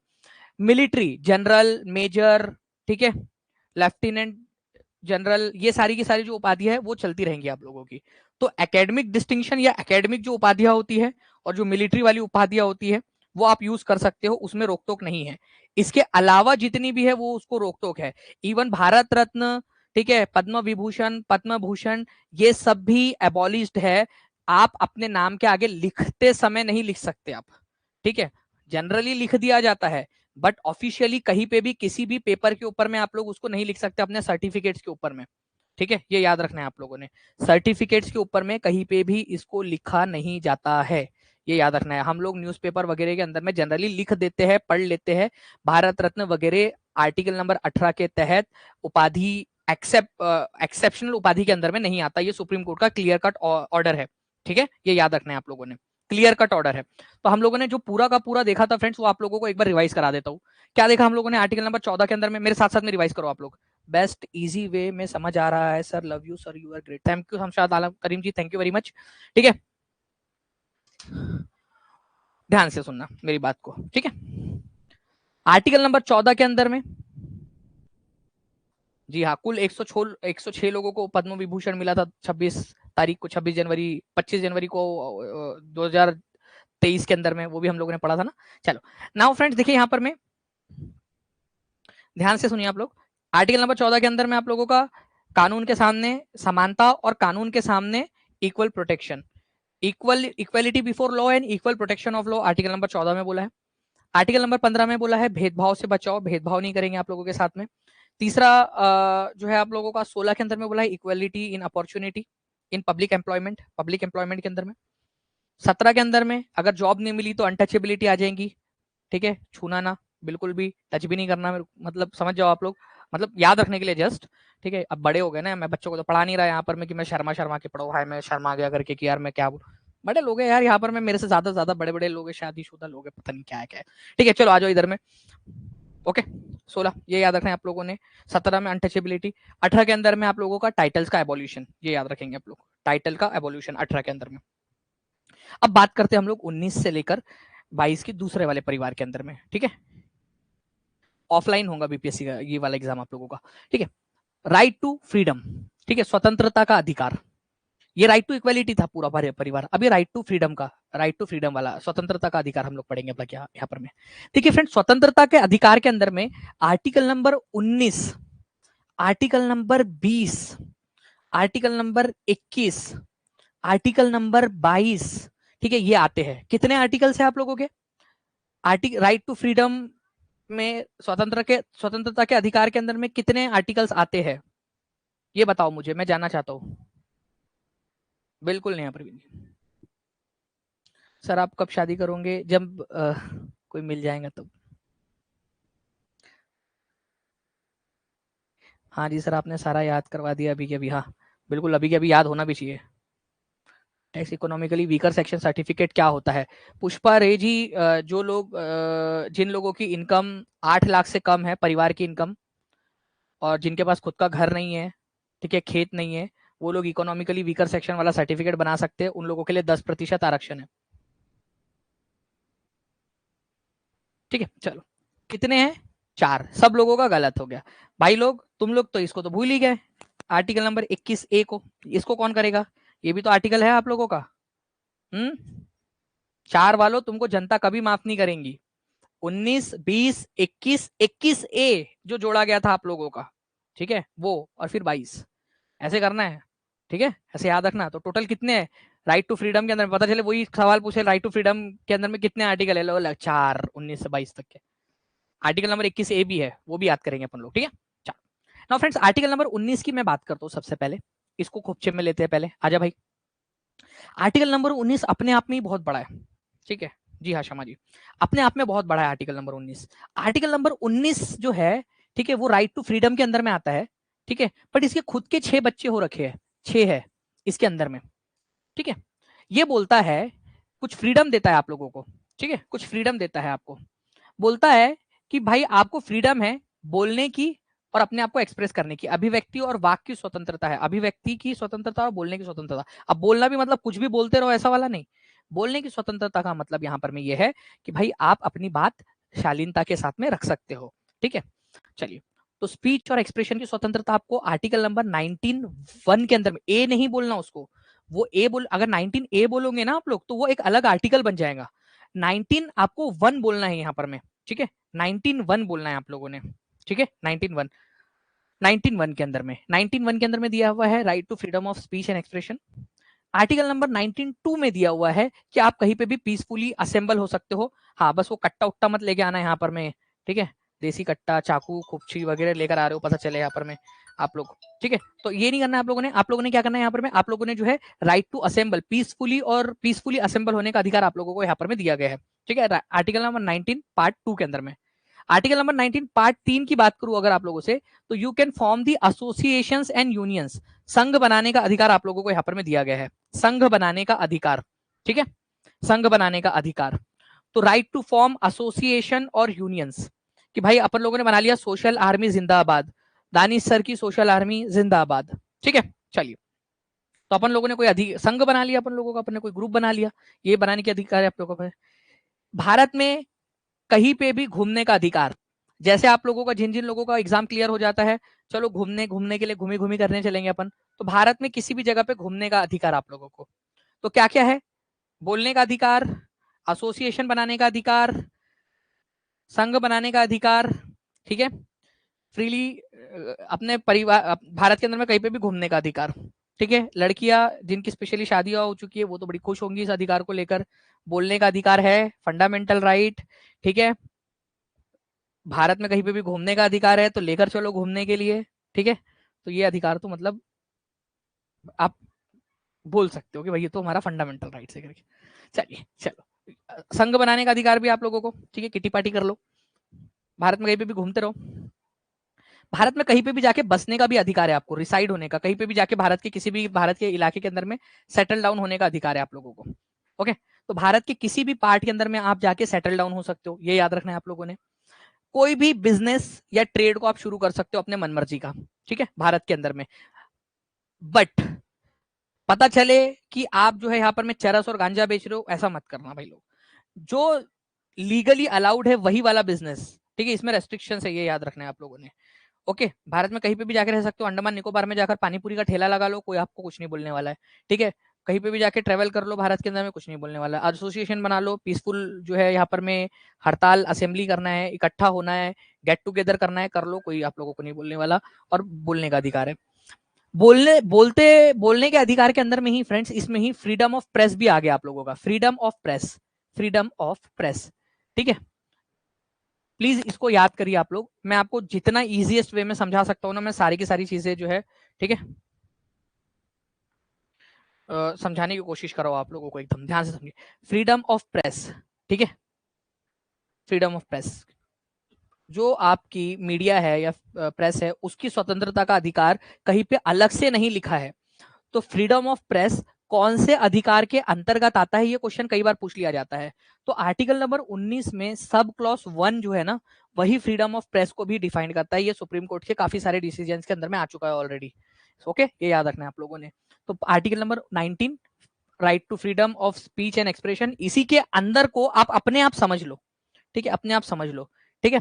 जब आप लड़की से पूछते हो कि बता दे रही हाँ या ना है, वो शर्मा के हंस के चली जाती है कि समझ लेना करके, बस वैसी वाली बात है। Freedom of speech and expression, उसमें अपने आप समझ लो, बोला सुप्रीम कोर्ट की, इसमें बोलने की जरूरत ही नहीं, लिखने की भी जरूरत नहीं है। फ्रीडम ऑफ प्रेस उसके अंदर में है ही है, बस ऐसी समझ लो वाला बात है। इट शुड गो विदाउट से, इसको मतलब अगर मैं प्रॉपर इंग्लिश में बताऊं आपको, तो ऐसा कहा जाता है, इट शुड गो विदाउट से, ऐसा बोलते हैं उसको, कि बिना लिखे ही वो समझ जाने वाली बात है कि फ्रीडम ऑफ प्रेस इसके अंदर में आता है।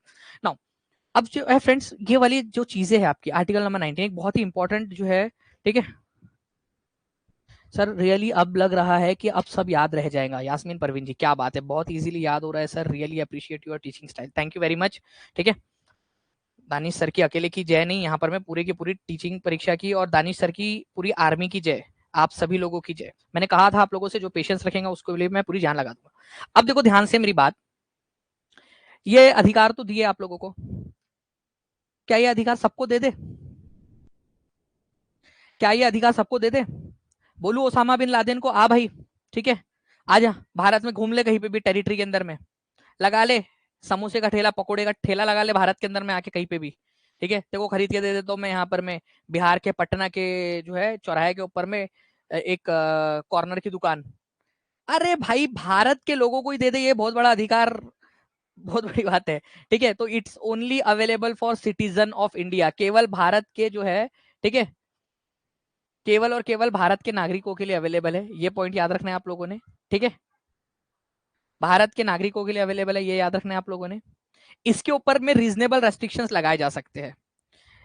सोवरेनिटी, भारत की संप्रभुता के ऊपर में कोई खतरा है, भारत के इंटरनल मामलों के अंदर में कोई खतरा है, भारत की अखंडता पर मान लो कि चाइना ने हमला कर दिया उधर में, उधर चाइना ने हमला कर दिया, और यहाँ पर में जो है मेरा भाई छोटू सिंह यादव बोल रहा है कि सर मेरे को चेक करना है कि नाक बीच में आती कि नहीं आती, मेरे को प्योंगयांग लेक जाना है, ठीक है, वो चेक करने की नाक बीच में आती कि नहीं आती। अरे मेरे लाल, तेरे नाक के बीच, तेरे नाक के चक्कर में मतलब मारा जाएगा खुद भी, कि नाक बीच में आती कि नहीं आती, वो चेक करना है तेरे को। तो मतलब अगर कोई कोई दिक्कत आ जाए, कोई परेशानी आ जाए, तो ऑब्वियस सी बात है रेस्ट्रिक्शन लगाएंगे तुम्हारे, तुम थोड़ी बोलेंगे कि यहाँ पर मैं आर्टिकल 19 में लिखा है कि कहीं पे भी घूमने दो, घूमी घूमी करने दो हमको करके नाक। अब नहीं जाने दे सकते यार, समझ बात को। कोरोना आया हुआ है, तुम बोल रहे हो कि मेरे को जाना है घूमने के लिए पार्क के अंदर में, ठीक है, बहुत दिन हो गए सर मिला नहीं करके, ठीक है, ठीक है, याद रखना है आप लोगों ने कि रीजनेबल रेस्ट्रिक्शंस लगाए जा सकते हैं, केवल और केवल, ठीक है, भारतीय नागरिकों के लिए अवेलेबल है, ठीक है। सर अदर कंट्री में जाके बिजनेस कर सकते हैं क्या? यहाँ साफ साफ लिखा हुआ है कि भारत के अंदर में कहीं पे भी जाके बिजनेस कर सकते हैं। दूसरे देश में जाके बिजनेस करना है तो उनका संविधान पढ़ना पड़ेगा, उनके संविधान में क्या लिखा हुआ है वो देखना पड़ेगा आपको, वो अलाउ कर रहे कि नहीं कर रहे। अब इधर आ जाओ यहाँ पर मैं, चलिए ये समझ में आ गया आप लोगों को आर्टिकल नंबर 19, ये समझाना मेरे लिए बड़ा मतलब एक डिफिकल्ट टास्क था। अगर आपको समझ में आ गया है सब लोगों को, तो मेरे मैं समझूंगा मेरा काम आसान हो गया करके आप लोगों को, मेरे इतने इंटेलिजेंट बच्चे हैं, समझ में आ गया आप लोगों को।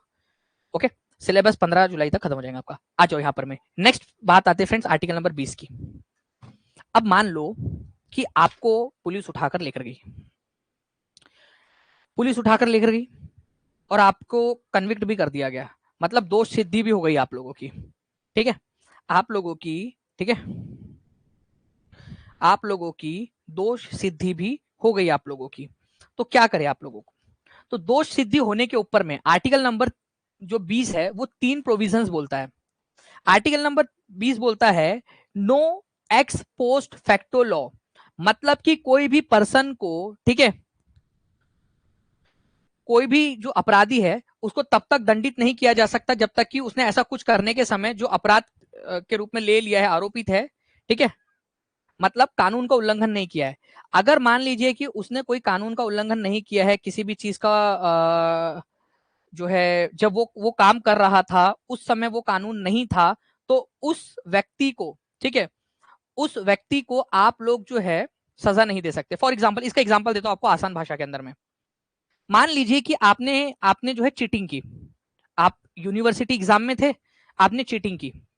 जब आपने चीटिंग की उस समय का कानून ये था कि जिस एग्जाम में, जिस पेपर में आपने चीटिंग की, आपने इंग्लिश के पेपर में चीटिंग की, तो केवल और केवल इंग्लिश के पेपर से आपको जो है डिस्क्वालीफाई कर दिया जाएगा, आपको वो पेपर बाद में वापस से देना पड़ेगा। ये प्रावधान उस समय था।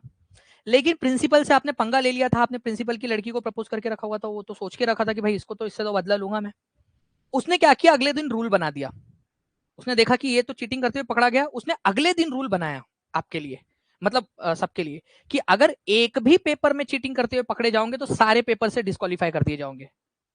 बट आर्टिकल नंबर 20 ये कहता है कि अगर आपको सजा देनी है तो जिस समय जो सजा दी गई थी आप लोगों को, ठीक है, जिस समय सजा दी गई थी उस समय क्या कानून था आप लोगों का, उसके अनुसार आप लोगों को सजा दी जाएगी। ठीक है, उस टाइम के अनुसार। ओके, ये याद रखना है आप लोगों ने, ये इंपॉर्टेंट वाला पॉइंट है, आप लोगों का एग्जाम के अंदर में पूछा जा सकता है आप लोगों से। आफरीन फातिमा जी, बिल्कुल 8 तक ही, मतलब पीआरटी के अंदर में आपको 8 तक ही करना है। ओके, तो ये इसका मतलब है कि भाई कोई भी व्यक्ति को बाद में कानून बनाकर पहले जिस समय उसने काम नहीं किया था उस समय सजा नहीं दी जा सकती। नो डबल जियोपार्डी, इसका मतलब है कि मान लो एक व्यक्ति को एक ही काम के लिए 2 बार सजा नहीं दी जा सकती। एक एक जो है उसने अपराध किया है तो उसके लिए 2 बार उसको सजा नहीं हो सकती। अगर एक बार सजा दे दी तो दूसरी सजा नहीं मिलेगी उसको, एक काम के लिए एक ही बार सजा मिल सकती है आप लोगों से। ये याद रखना है आप लोगों ने। ओके, इंपॉर्टेंट है आप लोगों से, कोई भी एग्जाम के अंदर में आप लोगों से पूछा जा सकता है।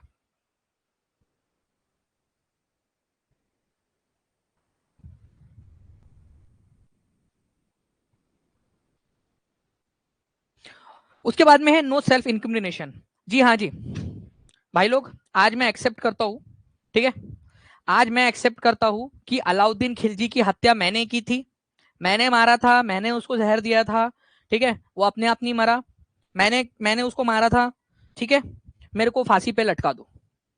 मैं बोल रहा हूं मैंने मारा था। अरे लेकिन सर आप तो उस समय पैदा, अरे मैंने बोल रहा हूं मैंने मारा था करके उसको, ठीक है, तो ये अलाउड नहीं है। मतलब आप खुद के खिलाफ गवाही नहीं दे सकते, नो सेल्फ इंक्रिमिनेशन, ठीक है, तो आप खुद के खिलाफ गवाही नहीं दे सकते। अगर आप कल जाके बैठ भी जाते हो पुलिस स्टेशन के अंदर में, जी मैंने जो है वो कत्ल करके आया हूँ, ठीक है, मैंने जो है लाश नाली में फेंक दी है, अब ढूंढ सके तो ढूंढ लो, मेरे को फांसी पे लटकाओ, मेरे को नहीं पता, मेरे को फांसी पे लटकाओ करके तुम, मेरे को नहीं पता, मेरे को नहीं जीना है यहाँ पर। मैं एक तो बीपीएससी वाले बता नहीं रहे फिर ठीक से कि क्या सिलेबस देंगे, क्या करेंगे, क्या नहीं करेंगे, 5 नंबर 5 ऑप्शन होंगे, 10 ऑप्शन होंगे, बता नहीं रहे। मेरे को नहीं पता, मैंने खून किया, मेरे को लटका दो। तो इसका मतलब क्या है कि वो लटका देंगे आपको? नहीं, वो चेक करेंगे कि सच में आपने किया है कि नहीं किया है। तो नो सेल्फ इंक्रिमिनेशन मतलब कि आप जो है यहाँ पर में दोहरे दंड से बचते हो, साथ ही साथ आप जो है खुद के आत्म उत्पीड़न से संरक्षण आपको दिया जाता है। आप खुद के खिलाफ गवाही नहीं दे सकते, ठीक है, स्वयं के खिलाफ आप गवाही नहीं दे सकते। तो आर्टिकल नंबर 20 बहुत डिफिकल्ट लगता है काफी सारे लोगों को, बट आप लोगों को आसान लगेगा। ये जो है फ्रेंड्स क्या बोलता है आपका, ठीक है, कि भाई आप कन्विक्शन, प्रोटेक्शन आपको दिया गया है दोष सिद्धि के संबंध में। अगर आपने दोष किया भी है अगर, तो भी आपके पास में जो है कुछ आपके लिए संरक्षण है। पहली बात, आपको कोई ऐसे काम के लिए सजा नहीं दी जा सकती जब आपने वो काम किया उस समय में अगर कानून ना हो तो, ठीक है। पता चले यहाँ पर में आप जो है आप जो है वहां पर में रोड के ऊपर में साइड से चल रहे थे और कल अगले दिन जाके कानून बना दिया गया भाई कि रोड के साइड से चलना भी गुनाह है और आपको अरेस्ट कर लिया गया। ठीक है, जो आत्मसमर्पण करते हैं उन लोगों के खिलाफ भी पुलिस जांच करती है। जांच में पाया जाता है कि आपने आत्मसमर्पण किया है, वो जो काम आपने किया सच में किया है क्या, तभी सजा होती है। नहीं तो जाके आत्मसमर्पण कर दो, कुछ नहीं होता अगर आपके खिलाफ सबूत नहीं मिलेंगे तो। ठीक है, ये याद रखना है। तो आत्मसमर्पण करना और ये वाली चीज करना अलग चीज है आप लोगों की। उसके बाद में डबल जुए पार्टी नहीं हो सकती, मतलब दोहरा आप लोगों को 2 बार सजा नहीं हो सकती, मतलब आपको जो है दोष सिद्धि से फिर से बचाव मिलता है आप लोगों को। उसके बाद में जो है कि तीसरा वाला आप लोगों का ये है कि सेल्फ इंक्रिमिनेशन, आप अपने खिलाफ, अपने खुद के खिलाफ गवाही नहीं दे सकते। आपका वाईटी वीडियो देखकर ऐसा अब लग रहा है कि बीपीएससी कल एग्जाम ले ले, जीएस पोर्शन भी नहीं छूटेगा। रियली थैंक यू सर, चलो बहुत अच्छी बात है अदावत अली जी। ठीक है, ऐसी कॉन्फिडेंस रखो, बिल्कुल नहीं छूटेगा, सब सारा का सारा अच्छे से हो जाएगा आपका। आर्टिकल नंबर 21, ये तो बहुत ही बढ़िया है, बहुत सिंपल सा है। जीवन का अधिकार, भाई हर किसी को जीवन का अधिकार है। ठीक है, प्राण एवं दैहिक स्वतंत्रता, protection of life and personal liberty. ठीक है, आर्टिकल नंबर 21। आर्टिकल नंबर 21, जितने भी सिटीजन्स आप लोगों के यहाँ पर में है भारत के, उनको और फॉरेनर्स को, सभी को जीवन का अधिकार है। तो आर्टिकल नंबर 21 भारत के लोगों को भी है आप लोगों का। ठीक है, भारत के लोगों को भी है और बाहर के, भारत के बाहर के लोगों को भी है, ये भी याद रखना है आप लोगों ने। भारत के बाहर के लोग मतलब विदेशी लोगों को भी है। इसी वजह से आप लोगों ने देखा होगा फ्रेंड्स कि जीवन के अधिकार के तहत ही, जब तक के कोई कानूनी प्रक्रिया ना हो जाए, जब तक आपको कोर्ट सजा ना सुना दे मौत की, तब तक आपको जीवन जीने का अधिकार है। और इसी वजह से आप लोगों ने देखा होगा कि अजमल आमिर कसाब, जिसने इतने लोगों की हत्या की थी, उसको भी जीवन का अधिकार था। और जब तक कोर्ट ने सजा नहीं सुनाई तब तक उसको हमने फांसी पे नहीं लटकाया, नहीं तो अदरवाइज उसी दिन उसको हम फांसी पे लटका सकते थे। बट हमारे देश के संविधान के अंदर में ही आर्टिकल नंबर 21 में लिखा हुआ है, चाहे भारत का नागरिक हो चाहे फॉरेनर हो, कोई फर्क नहीं पड़ता, सबको जीवन जीने का अधिकार है यहाँ पर में। ओके, चलिए। इसके अलावा जो है फ्रेंड्स, मैं आप लोगों को बता दूं कि ऐसी सारी चीजें जो आपके जीवन के लिए जरूरी होती है, जैसे कि आपको जिंदा रहने के लिए तेरी कसम, ठीक है, खाना जरूरी है सनम, काम धंधा जरूरी है सनम, ठीक है, अच्छा इन्वायरमेंट जरूरी है, आप लोगों का एजुकेशन जरूरी है, ठीक है, छत जरूरी है, मेडिकल केयर जरूरी है आप लोगों को, ओके, और साफ पानी जरूरी है आप लोगों को। तो जितनी भी चीजें आप लोगों की, ठीक है, जितनी भी जरूरी ऐसी चीजें हैं, इवन आजकल तो प्राइवेसी भी जरूरी है। नहीं तो पता चले कि आपका चैट अगर कोई पढ़ ले ना, आपकी व्हाट्सएप की चैट पढ़ ले आपकी, ठीक है, तो मम्मी इतना धुलाई करेंगी, इतना धुलाई करेंगी, ठीक है, कि बेटा ये मेरी इतनी सारी बहुएं कैसे आई, तेरे को अलाउड नहीं है, तेरे को पता है ना कि तेरे को अलाउड नहीं है करके, तेरे को 4, ठीक है, यहाँ तूने 8 कैसे रखी है करके, यहाँ पर में इतनी सारी असो। ठीक है, तो मतलब बेसिकली प्राइवेसी भी जरूरी है कभी कभी जिंदा रहने के लिए। तो प्राइवेसी, राइट टू प्रिवेसी, निजता का अधिकार जिसको बोला जाता है। तो निजता जो है फ्रेंड्स, ये याद रखना है आप लोगों ने, निजता आप लोगों का राइट टू लाइफ के अंदर में आता है, जीवन के अधिकार के अंदर में आता है। ठीक है, चलो, तो ये याद रखेंगे आप लोग। काफी लंबी चौड़ी लिस्ट है, आपको पूरी याद नहीं करनी है, जस्ट मैं बता रहा हूँ आप लोगों को कि भाई जितनी भी चीजें आप लोगों की जीवन के लिए जरूरी है, जैसे आपको काम धंधा जरूरी है, आपको काम नहीं मिलेगा आप लोगों को तो आप खाओगे कैसे, कमाओगे कैसे, हेल्थ नहीं मिलेंगी तो कैसे करोगे, साफ हवा नहीं रहेंगे तो कैसे जियोगे आप लोग अच्छा जीवन, एजुकेशन, ठीक है, जरूरी है आप लोगों के लिए। उसके अलावा जो है आप लोगों को मेडिकल एड की जरूरत पड़ती है, कभी भी अगर मान लीजिए चोट लग जाए, कुछ हो जाए, तो ये सारी चीजें जो है फ्रेंड्स जिंदगी के लिए जरूरी है। तो ये सारा आर्टिकल नंबर 21 के अंदर में आ जाता है जीवन के इसमें। अब मैं आप लोगों को बता दूं, राइट टू प्राइवेसी, एक क्वेश्चन आया था, राइट टू प्राइवेसी जो है निजता का अधिकार किस अनुच्छेद के अंदर आता है। सिंपल सी बात है, ये क्वेश्चन एग्जाम का है, राइट टू प्राइवेसी किसके अंदर में आता है। तो right to internet, right to internet भी होना चाहिए सर, आगे में जाके होगा, अभी फिलहाल में तो काफी सारी जगह पे इंटरनेट मौजूद नहीं है, लेकिन आगे में होगा। राइट टू प्राइवेसी जो है आर्टिकल नंबर 21 का पार्ट है, ये याद रखना है आप लोगों ने। ठीक है, आर्टिकल नंबर 21 का, ये भी याद रखोगे आप लोग। ओके, अब देखिए जो है आप लोगों को नेक्स्ट पॉइंट की तरफ मैं लेकर चलना चाहूंगा। हम लोगों ने सोचा कि भाई अच्छा जीवन जीने के लिए बहुत सारी चीजों की जरूरत होती है, बट क्या कि केवल जीवन जीना है, अच्छा जीवन जीना है। और अच्छा जीवन जीने के लिए एजुकेशन भी जरूरी है, शिक्षा जरूरी है। तो हमने क्या किया, हमने जो है फ्रेंड्स आर्टिकल नंबर 21 के जस्ट बाद में, आर्टिकल नंबर 21 के जस्ट बाद में एक आर्टिकल और जोड़ दिया, 21A। ठीक है, हम चाहते तो इसको कहीं और भी जोड़ सकते थे, बट हमने आर्टिकल नंबर 21 के साथ में ही क्यों जोड़ा 21A को, क्योंकि ये जिंदगी से रिलेटेड है। अच्छा जीवन जीने के लिए आप लोगों को जो है क्या होता है, एजुकेशन की जरूरत होती है। तो 86वां संविधान संशोधन 86 कॉन्स्टिट्यूशनल अमेंडमेंट एक्ट 2002, ठीक है, अटल बिहारी वाजपेयी उस समय में सरकार में थे। इन्होंने क्या किया, इन्होंने जो है फ्रेंड्स एक कानून पारित करवाया, एक संविधान संशोधन किया बेसिकली। आर्टिकल नंबर 21A जोड़ा।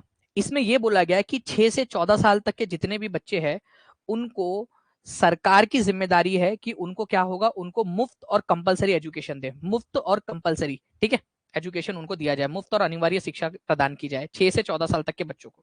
ये याद रखना है आप लोगों ने। सरकार ने 2002 में 21A केवल जोड़ा था। इसको लागू कब किया गया पता है आपको? करीब करीब 8 साल बाद 1 अप्रैल 2010 को इसको लागू किया गया, ठीक है, ये याद रखना है आप लोगों ने। राइट टू एजुकेशन जो है वो इसको लागू, देखो ऐसा जरूरी नहीं है फ्रेंड्स, ठीक है, ऐसा जरूरी नहीं है कि संविधान में जोड़ दिया तो अपने आप लागू हो जाता है। संविधान में लिखकर हम ये भी बोल सकते हैं कि इस पर कानून बनाया जाएगा और कानून बनाकर उस पर उसको लागू करेंगे। तो आर्टिकल नंबर 21A में बोला गया कि अधिकार है बच्चों का कि 6 से 14 साल तक के जो बच्चे हैं उनको फ्री और कंपलसरी एजुकेशन मिलेगा, लेकिन ये कब से लागू होगा वो सरकार डिसाइड करेगी। तो 2009 में, ठीक है, आपको पता है RTE एक्ट आया था, राइट टू एजुकेशन एक्ट 2009, ठीक है, RTE एक्ट 2009। अब ये जो RTE एक्ट 2009 है ये बेसिकली लागू हुआ था 1 अप्रैल 2010 को, ठीक है, तो ये भी पॉइंट आप लोग याद रखोगे। तो article number 21A। Article number 22 के अंदर में ये बोलता है कि भाई आप लोगों को अरेस्ट कर लिया गया, अभी दोष सिद्धि नहीं हुई है, केवल अरेस्ट किया गया है या डिटेन कर लिया गया, उठा के आपको पुलिस ने अपनी कस्टडी में ले लिया है, ठीक है, तो आपको क्या अधिकार है?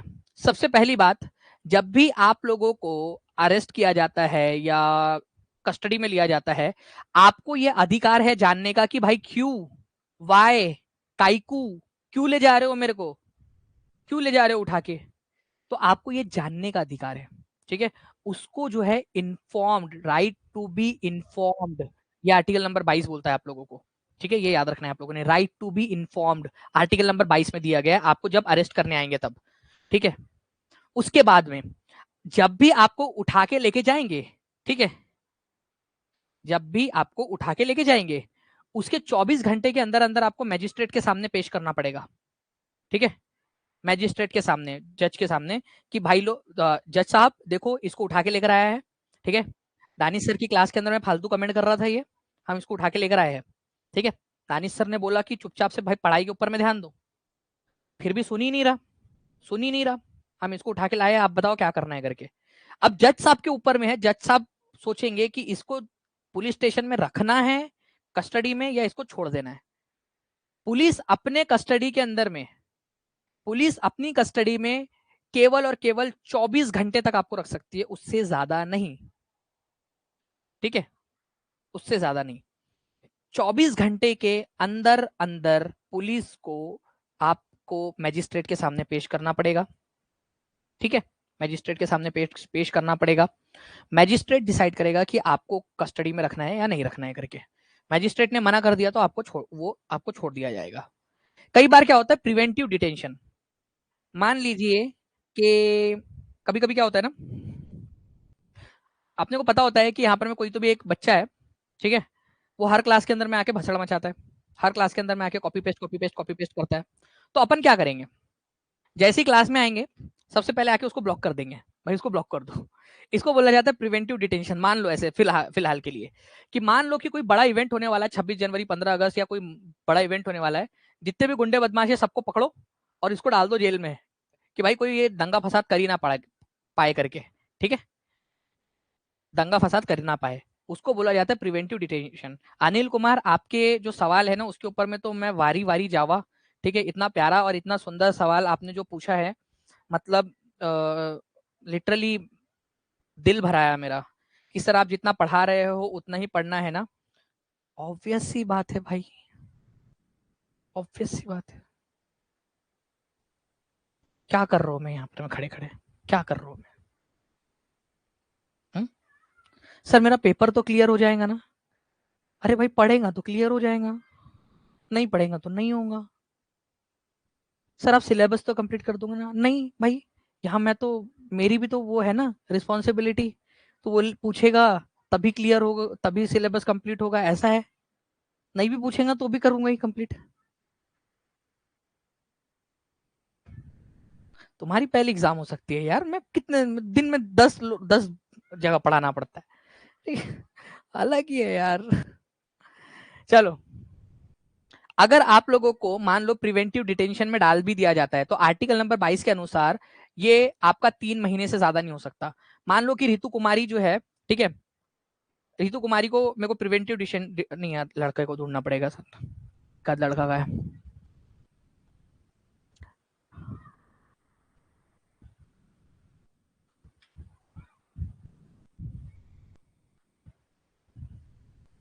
ठीक है, अमित सिंह है मान लीजिए, ठीक है। अपन ने क्या किया, इनको प्रिवेंटिव डिटेंशन के अंदर में डाल दिया, ठीक है, उनके कमेंट्स के कारण उनको प्रिवेंटिव डिटेंशन के अंदर में डाल दिया हम लोगों ने। अब प्रिवेंटिव डिटेंशन के अंदर में हम लोगों ने डाल दिया, तो कितने देर तक रख सकते हैं हम उनको प्रिवेंटिव डिटेंशन के अंदर में? 3 महीने तक रख सकते हैं, ठीक है, अनलेस एंड अनटिल की एडवाइजरी बोर्ड एक बिठाया जाए और वो बोले कि नहीं इसको और ज्यादा जेल में रखने की जरूरत है। तो एक क्वेश्चन बना था एग्जाम के अंदर में फ्रेंड्स, मैं आपको बता दूं, ठीक है, ध्यान से समझना कि जो प्रिवेंटिव डिटेंशन होता है आप लोगों का, ओके, प्रिवेंटिव डिटेंशन जिसको निवारक निरोध भी बोला जाता है, निवारक निरोध, अगर किसी व्यक्ति को इस संदेह के आधार पर गिरफ्तार किया गया है कि वो कुछ हल्ला मचा सकता है, कुछ हो हंगामा मचा सकता है, तो आप उसको मैक्सिमम कितने दिनों तक जेल में रख सकते हो प्रिवेंटिव डिटेंशन में? 3 महीने तक। क्या इसको बढ़ाया जा सकता है? जी हाँ, ठीक है। एक जो है सलाहकार बोर्ड बनेगा और उसके उसके पास अगर पर्याप्त कारण है तो इसको और ज्यादा बढ़ाया भी जा सकता है, ठीक है। और ये हाई कोर्ट के निगरानी में बनता है ये सलाहकार बोर्ड, ये भी याद रखना है आप लोगों ने। मैं बहुत ज्यादा और भी जा सकते हैं हम लोग यहाँ पर में, ठीक है।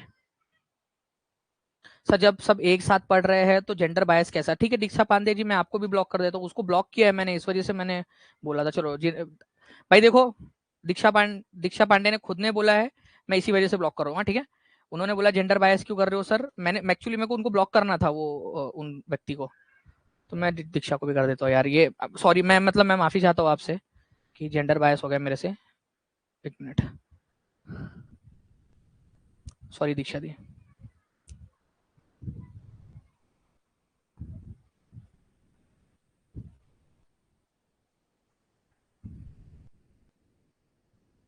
ठीक है, डन, खुश अभी, चलो। Now, friends, which of the following articles of the Constitution of India defines the right to education? Right to education जो है आपका बताना है आप लोगों ने, ठीक है। राइट टू एजुकेशन आप लोगों का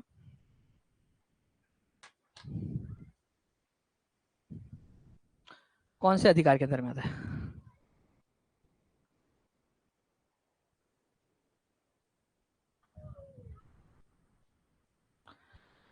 79 and 100 आर गुड स्कोर। बताइए, आर्टिकल नंबर 29 21 ए। एक चीज याद रखना आप लोग, आर्टिकल नंबर 21 ए जो है ना, इसको 21 क भी लिखा जा सकता है हिंदी के अंदर में, तो ये क का मतलब इसमें कंफ्यूज नहीं होना है आप लोगों ने, क is same, okay. Right to education become a fundamental right on, fundamental right कब बना था ये? ठीक, तो आंसर जो है आप लोगों का होगा ऑप्शन नंबर बी, ठीक, 1 अप्रैल को। आरटीई एक्ट बना था 2009 के अंदर में, ये भी याद रखेंगे आप सभी लोग, ठीक है। इंपॉर्टेंट पॉइंट है आप लोगों का। आपको बताना विच of the articles can not be suspended even during the emergency. तो आर्टिकल नंबर 20 और 21 जो है ना फ्रेंड्स, इसको आप लोग कभी भी सस्पेंड नहीं कर सकते, अनुच्छेद 20 और 21 को। आर्टिकल नंबर 20 के अंदर में जो है आप लोगों को कुछ अधिकार दिए गए हैं जब आपके ऊपर में केस हो जाता है, ठीक है। तो वो जो केस हो जाता है ना आप लोगों के ऊपर में, तब भी आपके पास में जो कुछ अधिकार बचते हैं कि डबल सजा नहीं दी जा सकती आपको, वगैरह वगैरह, ठीक है, वो सारी की सारी चीजें जो है ये इसके अंदर में दी है आप लोगों की। उसके बाद में जो है फ्रेंड्स आर्टिकल नंबर 21 जो है आप लोगों को ये जिंदगी का अधिकार देता है, जीवन का अधिकार देता है। तो 20 और 21 जो है आप लोगों का, ये दोनों के दोनों क्या है, आप लोगों के कभी भी सस्पेंड नहीं हो सकते, ये याद रखना है। आगे में और भी बहुत सारी चीजें उसको हम लोग देखने वाले हैं, ठीक है। तो हम लोगों ने क्या किया फ्रेंड्स आज के लेक्चर के अंदर में, right to equality, right to freedom, right against, ये वाला यहाँ तक का हम लोगों ने इसको देखा है हम लोगों ने, ठीक है, इसको हम लोगों ने यहाँ पर में देखा हुआ है। नाउ फ्रेंड नेक्स्ट लेक्चर के अंदर में हम लोग क्या करेंगे, ठीक है, right against exploitation, right to freedom of religion, fundamental जो cultural and educational rights, constitutional remedies, इन सारी चीजों को हम लोग यहाँ पर में देखने वाले हैं, ठीक है। तो इसको हम लोग अच्छे से कवर कर लेंगे। बाकी मिलते हैं हम लोग हमारे नेक्स्ट लेक्चर के अंदर में। ठीक है, कल हम लोग मिलेंगे, कल इसको कंटिन्यू करेंगे हम लोग, कल इसको, और कल खत्म कर देंगे हम इसको। कल मैं आप लोगों को आज जो मैंने पढ़ाया है उसकी टेस्ट भी मैं आप लोगों को लूंगा। ठीक है, ठीक है। आज जो पढ़ाया था वो कल मैं इसकी टेस्ट भी आप लोगों से लूंगा, तो उसके अंदर में भी हम लोग मिलेंगे। तब तक के लिए thank you very much friends. Take, Hindi और इंग्लिश दोनों में होगा पेपर, डोंट वरी। ठीक है, चलिए तब तक के लिए thank you very much, take care and bye, God bless you all, thank you friends, bye, thank you. तो मुझे उम्मीद है फ्रेंड्स कि आप लोगों को ये लेक्चर पसंद आया होगा। तो फ्रेंड्स सेशन को लाइक जरूर कीजिए, कमेंट करके मुझे बताइए कि लेक्चर आप लोगों को कैसा लगा। टीचिंग परीक्षा जो चैनल है इसको सब्सक्राइब जरूर करना आप लोग, और साथ ही साथ friends Danish Sheikh Telegram channel को भी ज्वाइन जरूर कर लेना। मिलते हैं हमारे किसी और लेक्चर में, तब तक के लिए thank you very much, take care and bye, God bless you all, thank you.